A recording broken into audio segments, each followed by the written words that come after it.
announcing the 1916 Company app, fully redesigned, available on the Apple App Store and Google Play, combining new watches from many brands with more being added all the time, and our traditionally vast collection of pre-owned luxury timepieces. A redesigned homepage, a natural departure point for trading, browsing our inventory, and checking out our studio originals. Build your online wish list, a virtual collection that allows you to leverage all of the makes, models, and reference numbers in our databases.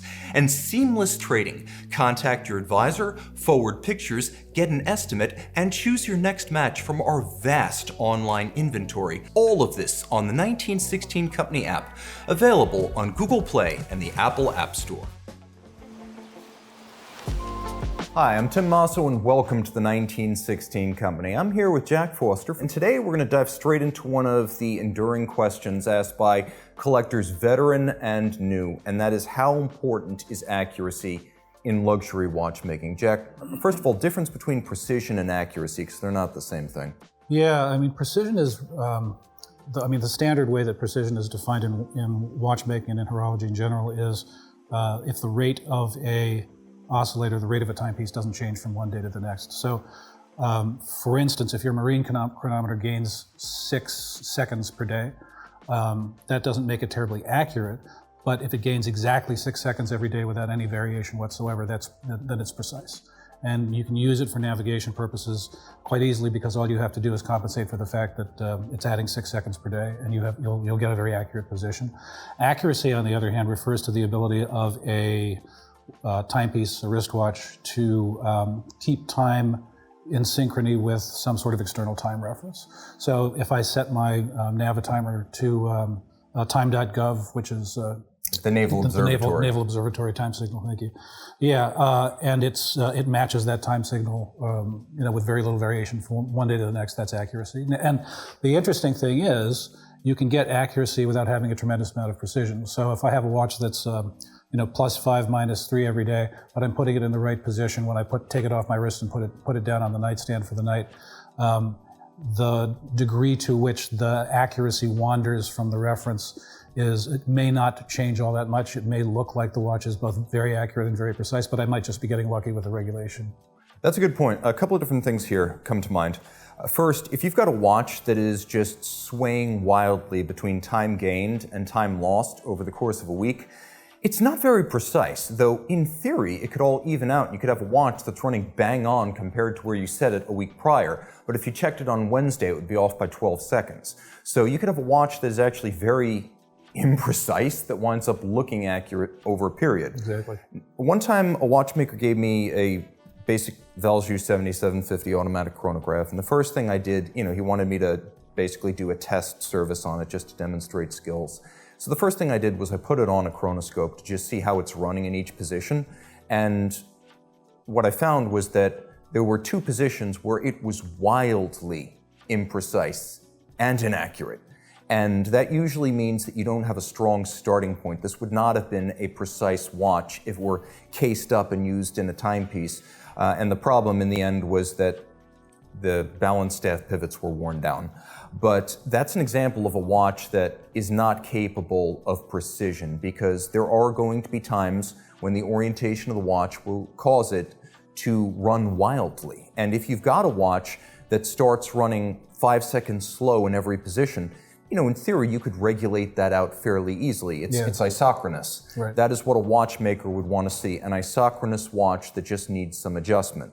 So precision is the best starting point for getting to accuracy, I would say. And from a watchmaker's standpoint, that's really the goal. That's why we see things like, for example, overcoil hairsprings. That's why we see things like 2 escapements that are coupled by a differential to average out their positional error. And so there are a lot of different mechanisms and refinements in the industry that help to ensure isochronous or precise operation, and then accuracy is just getting it to where you want to be on a daily rate sort of perspective. Yeah, absolutely. And I mean, I think it's a truism in watchmaking that in general, a poorer quality movement is one that is going to be less capable of delivering precision, no matter how much you tweak it. I mean, you can fiddle around with a not terribly well-made movement that's been constructed to lower precision standards or made out of lower quality materials. But it's never going to be able to produce the same kind of precision that a higher quality movement will be able to produce. And that's what the reputation of brands like Patek Philippe was based on. It was based on their use of top quality materials, top quality precision in manufacturing, and the ability to deliver. And I think it's important to understand that although you can in theory have accuracy without precision, a precise mechanism is really the starting point for a lot of these brands that are claiming specific accuracy, which is something we're seeing more and more. Omega's new spirate adjustment system would be out there making claims like in the case of the Omega where it's going to be running 0 + 2 at absolute worst. Right. You can't make that kind of claim unless you're starting with something that's very precise. And then that last yard, and it's a long yard, is going to be the accuracy. So in Omega's case, that means you've got an anti-magnetic escapement, you've got an anti-magnetic balance staff and balance, you've got a silicone hairspring that has been DRIE profiled to be very concentric in its breathing despite being flat. And then finally, you've got a micrometric adjustment system that allows a normal human being to achieve tolerance that once upon a time would have been impossible on a marine chronometer. Yeah, and I think Omega is a really interesting example of just how far we've come in high precision manufacturing and in achieving precision in mass-produced watches. You know, I mean, the master chronometer or METAS certification, it's a very, very tight spec, you know, tighter than the standard chronometer spec. But they're producing that level of precision across thousands and thousands and thousands of movements on a regular basis, year after year after year, which is really where the difference is between modern achievements in precision and sort of traditional watchmaking. I mean, I had a chance many, many years ago to look at a Girard-Perregaux observatory tourbillon, and a beautiful piece of work. I mean, you know, it was breathtakingly beautiful, hand finished all the way through and hand adjusted all the way through. And its chronometer certification for the number of days that it was tested, which I think was over 40 days that it was tested, the maximum that it ever varied on its rate was about 1 second per day, and there were several days in which it didn't, in which it was only fractions or it didn't vary at all. However, that was something that was a hand-built one-off that was adjusted by probably one of the finest watch adjusters of his time. And you have brands like Omega achieving similar, not quite that level of precision, but similar levels of precision across, you know, iterations of thousands and thousands of watches. And it's really impressive that you can get that kind of regularity, because there was a time when a marine chronometer that would keep that level of time would have been a protected state secret. There would have been controls on exporting the parts. You couldn't sell these things foreign. The people who were able to make them were kept under close observation by government authorities. And this was very important historically. So when it went from the level of state secret to something you can buy at a local mall, you know, we're talking about the march of progress. I do think it's interesting to sort of talk about the tests, because you mentioned what this watch, or this movement probably, could achieve in a test. It's possible to game the system, just as there are some car companies that claim range with their EVs or fuel economy with their gas-powered cars that no real person can get on the road. If you know how the test works, you can build something that can ace the test. A tourbillon, for example. We know that a conventional tourbillon is hit or miss in a wristwatch. Really, it's just there for beauty, and F.P. Journe and many others have said so.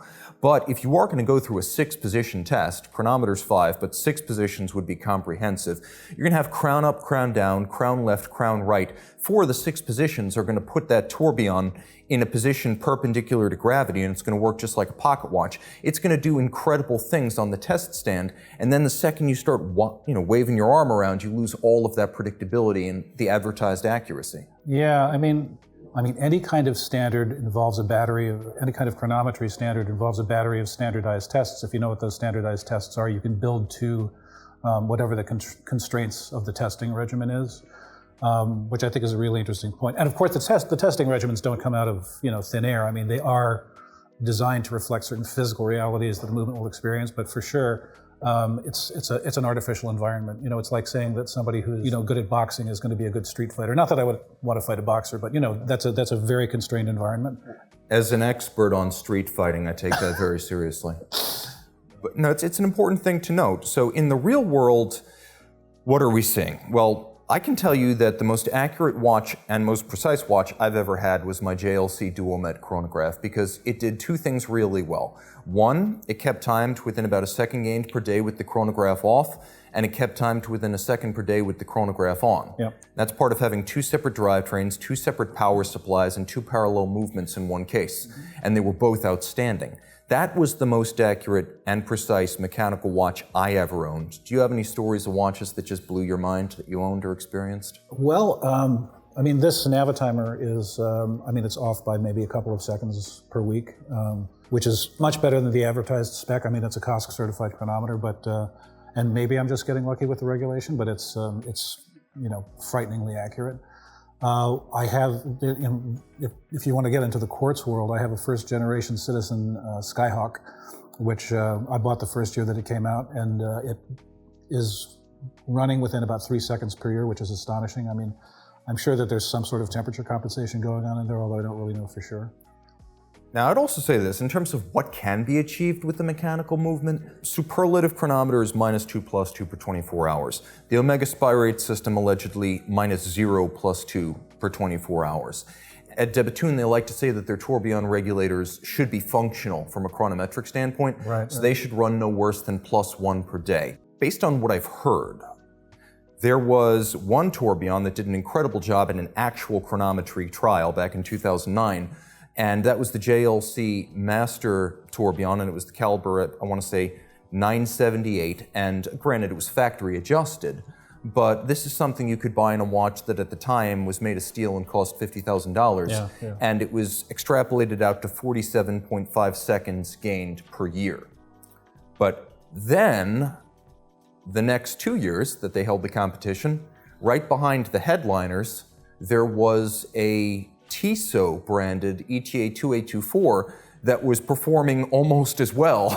And that was actually, that was ranking in the chronometry trials based on, one, the quality of the parts and the quality of the regulation. And this was not an exotic movement in any way. It's funny, I remember talking to Stephen Forsey of Greubel Forsey years ago, and it was one of the most wonderful conversations I ever had. It was when they came to the United States and launched their watches in the United States for the first time. Anyway, I won't go through the whole thing chapter and verse, but I asked him at the end of this conversation, which was really a masterclass in the theory and practice of the tourbillon and the multi-axis tourbillon. I said to him, Stephen, all this is absolutely fascinating, but and I understand the theory behind it now, much better, and thank you for the explanation. But do you really see sustained improvements in precision, with this kind of approach, where you kind of try and push in physical reality the theoretical question as far as you can possibly go? And he looked at me and he said, well, Jack, it's always a struggle to gain more than you lose.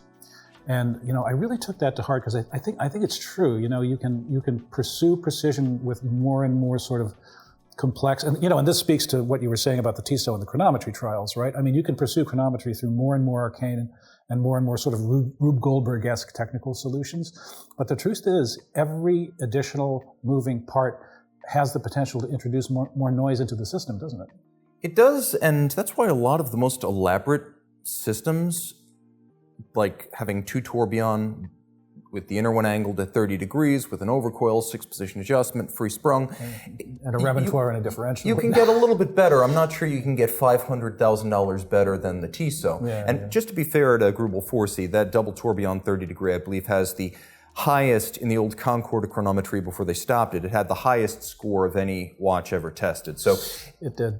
We talk about diminishing returns, but they did push for every last one of those returns, and they got there.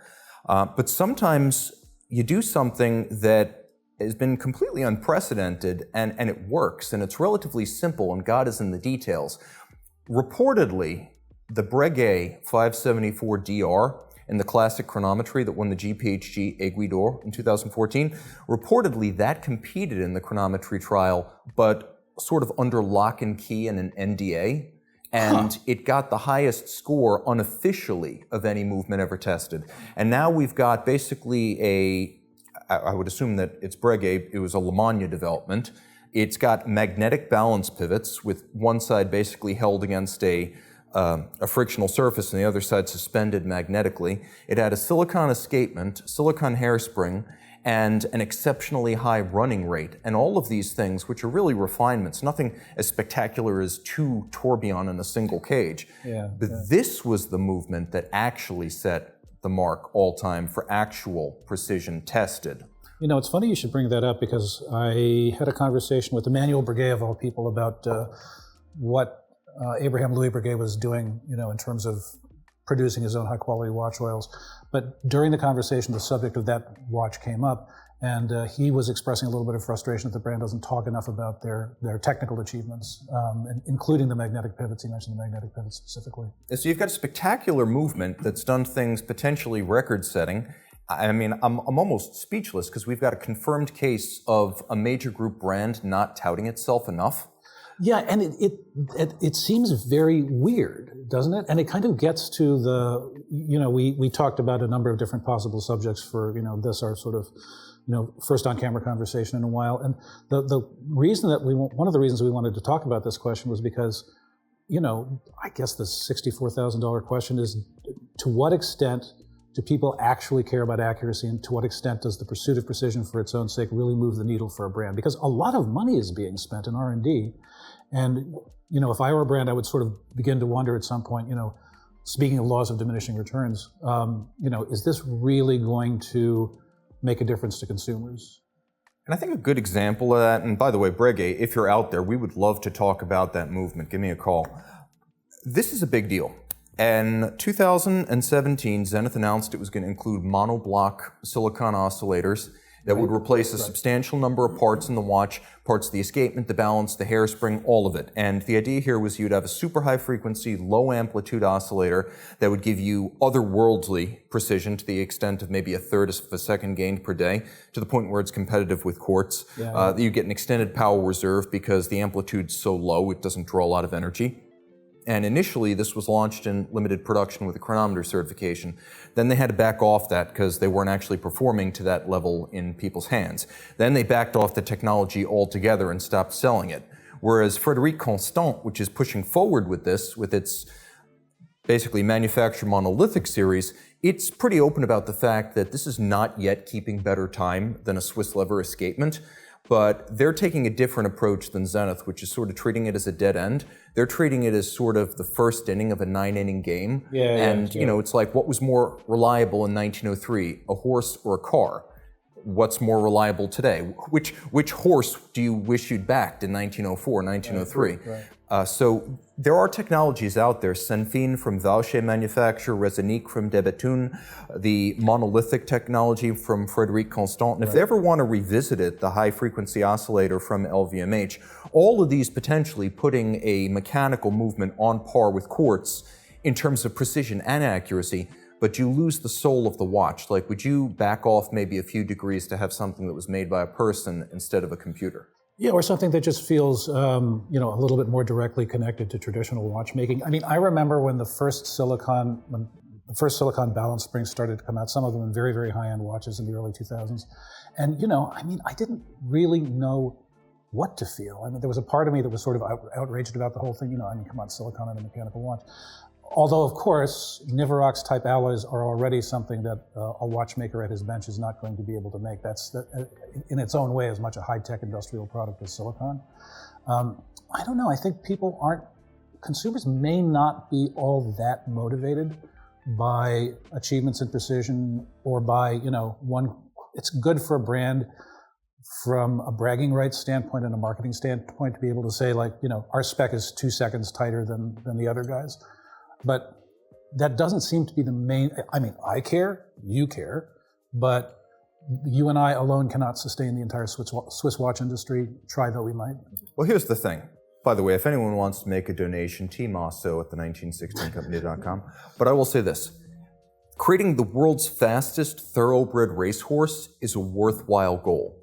At the point that the horse is so genetically spliced and re-engineered that it becomes a different species, well, it may be faster, but it's no longer a horse. I think the idea here is to create the ultimate example of the breed. So we want a mechanical watch that is watchmaker fabricated, watchmaker serviceable, and watchmaker regulated. I don't think we want to cross over into a world of completely machine-made parts that can never be serviced, repaired, finished, or regulated. And if you just take this argument to its logical conclusion about synthetic components, computer and machine fabrication, you wind up with a quartz watch or an atomic clock. So you wind up with a race car, not a race horse. And I think that if you're into horse racing, Secretariat is pretty much as good as it gets. You're not looking for a Ferrari. I think that's an absolutely fantastic point. I mean, you want something that is still within the species you fell in love with. And I mean, as far as quartz is concerned, you know, that ship sailed a long time ago. As far as atomic timekeeping is concerned, that ship sailed a long time ago. I mean, Citizen currently makes the world's most accurate watch. It's accurate to plus or minus 1 second per year maximum deviation in rate, caliber 010. And I mean, it's an amazing accomplishment, and it's a fantastic technical story. And I find the watch very appealing for what it achieves in precision. I find all of these other, you know, you reeled off a list of experiments in high frequency physical oscillators, most of which have fallen by the wayside, but you know, they were cool. And I'm kind of sorry that the brands that were pursuing them didn't, you know, see how far they could push it. And tip of the hat to Frédéric Constant for, you know, continuing to work on their monolith technology, which is the most compact oscillator of that type I think that has ever been produced. But it would be nice to see a little bit more, you know, kind of public demonstrations of pursuit of the art for its own sake. Yeah, I agree. There's a whole lot sort of tied up in the performance of that Tissot that restores my faith in traditional watchmaking. Yeah. And I guess we've learned a couple of things today. Perhaps Breguet, Greubel, Forsey, and Tissot are as good as it gets if you want a racehorse and not a race car. Exactly. So guys, this is an interactive feature, so if you're out in cyberspace, you want to reach out to Tim Mosso at the1916company.com to suggest future topics for myself and Jack. Again, we can't talk to you in real time, but we can definitely speak to you over the webs. Until then, time out, Tim out, Jack out, and thanks for logging on.